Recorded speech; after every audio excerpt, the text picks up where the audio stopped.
Welcome everybody to the first ever episode of Smite Guides here at GetBonkd. This week we're going to be taking a look at Jungle Kali. Kali is one of Smite's most powerful melee assassins. Her high mobility, strong sustainability, and heavy consistent damage makes her a threat to any team. Kali can be played both in the jungle and in the lane, but this time around we're going to be guiding you through the jungle. Successful Kali players are those who know their limits, as Kali can be an easy target during any team fight. Let's take a look at her abilities. Starting off, we have Kali's passive ability, called Enrage. This ability grants Kali a passive 5% lifesteal, but when she falls under 25% health, she gains an additional 25% lifesteal for 5 seconds. Her first ability is Kali Rage. This skill grants her increased physical power and movement speed for 6 seconds. I put a point into it at level 4 and max it second. Kali's second ability is known as Bloodlash. Kali will strike all enemies in a cone in front of her with her blades, dealing heavy physical damage. I put a point into it at level 2 and max it first. Her third ability is an AoE lifesteal known as Siphon Blood. Kali will stab enemies around her with physical damage and get healed for a portion of the damage dealt. I'll put a point into it at level 1 and max it last. Finally, the fourth ability is known as Frenzy. Kali will spin around dealing physical damage every 0.5 seconds for 5 seconds to enemies nearby. Kali will also become immune to all crowd control effects while spinning.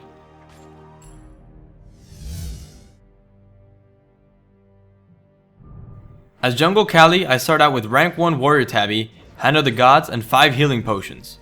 My final build and the order in which I get them are the following: Frostbound Hammer, Soul Eater, Sheen's Blades, Deathbringer, and Titan's Bane. As for abilities, I usually pick up Passive Speed and Purification Beads.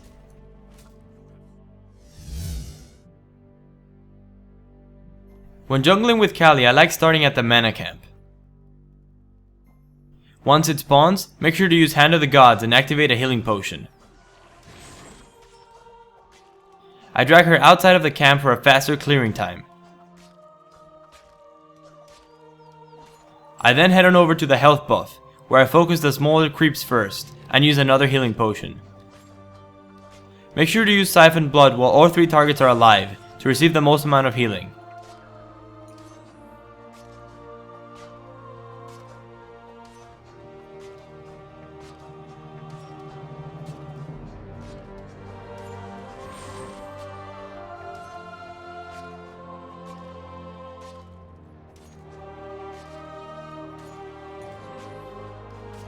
Once I'm done, I run over to the damage buff and activate Hand of the Gods.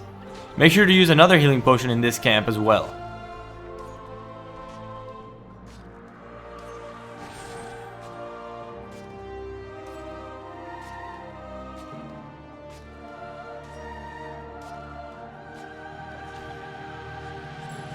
Finally, I head on over to the defense buff and clear it normally.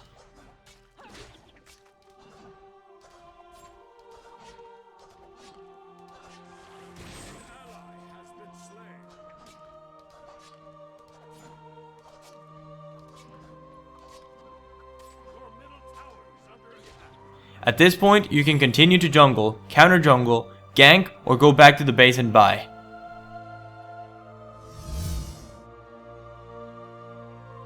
Kali is one of the strongest gankers in the game due to her movement speed, heavy burst, and the ability to ignore crowd control.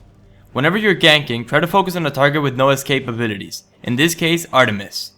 The moment she uses her boar, I use my frenzy as well, in order to avoid getting stunned and still land the kill.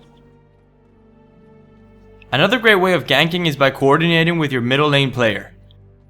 For this gank, I asked our Artemis if her boar was off cooldown. She said yes, and then I gave her the signal to go. With Anubis stunned, it was a guaranteed kill.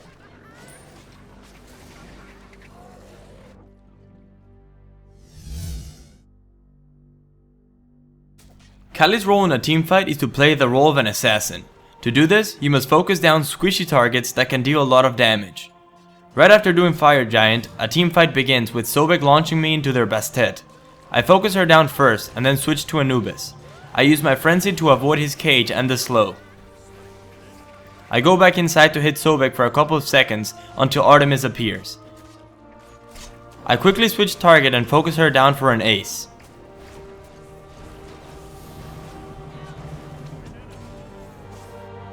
In this other encounter, I manage to bait Anubis into using his ultimate, but then I get launched into the tower by Sobek. I focus down the Artemis, who misses her board stun due to Sobek's knockback. I go back in to finish the Artemis, but quickly realize that I was taking too much damage. Instead of running towards my teammates, I ran into the enemy creeps, managing to use Siphon Blood for some health back, which allowed me to survive Sobek's ultimate and finish him off.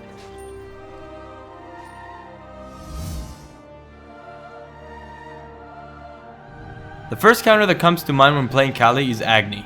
Even though Kali has great mobility, Agni can still kite her very effectively. Agni can also use Path of Flames to quickly get out of Kali's frenzy. If Kali gets caught by an Agni stun, she won't be able to survive the burst. Another strong counter to Kali is Arachne. Both Kali and Arachne are designed around lifestealing. The problem is that Arachne just does it a lot better, which allows her to win duels. Another huge reason why Arachne counters Kali is that Arachne is able to leech onto Kali while she's casting Frenzy, absorbing almost all of the damage. The last god that counters Kali is Vamana. Vamana is designed around building physical protection due to his passive. This alone already puts Kali at a disadvantage. On top of that, Vamana has just as much mobility, much more crowd control, and become 10 times more durable during his ultimate. It's not impossible, but it's very difficult to beat a Vamana 1v1 as a Kali.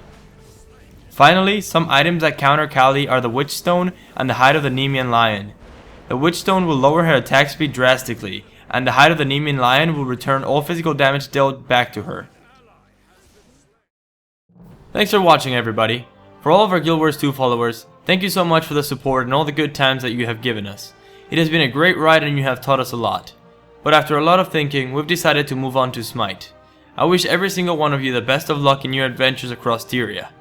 For those of you who liked the video, we'll be making a lot more of these, so make sure to hit that subscribe button to keep up to date.